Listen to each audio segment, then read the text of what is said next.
एक वक्त की बात है, किसी घने जंगल में एक खरगोश रहता था, जिसे अपने तेज दौड़ने पर बहुत घमंड था। उसे जंगल में जो दिखता, वो उसी को अपने साथ दौड़ लगाने की चुनौती दे देता। एक बार उसे एक कछुआ दिखा।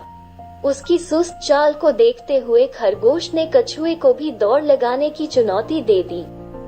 कछुए ने खरगोश की चुनौती मान ली और दौड़ लगाने के लिए तैयार हो गया। जंगल के सभी जानवर कछुए और खरगोश की दौड़ देखने के लिए जमा हो गए।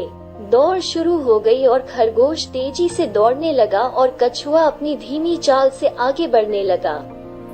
थोड़ी दूर पहुंचने के बाद खरगोश ने पीछे मुड़कर देखा तो उसे कछुआ कहीं नहीं दिखा। खरगोश ने सोचा, कछुआ तो बहुत धीरे धीरे चल रहा है और उसे यहाँ तक पहुँचने में काफी वक्त लग जाएगा। क्यों न थोड़ी देर आराम ही कर लिया जाए। यह सोचते हुए वो एक पेड़ के नीचे आराम करने लगा। पेड़ के नीचे सुस्ताते सुस्ताते कब उसकी आंख लग गई, उसे पता भी नहीं चला।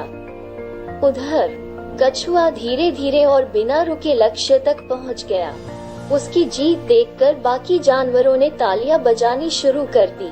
तालियों की आवाज सुनकर खरगोश की नींद खुल गई और वो दौड़कर जीत की रेखा तक पहुंचा। लेकिन कछुआ तो पहले ही जीत चुका था और खरगोश पछताता रह गया।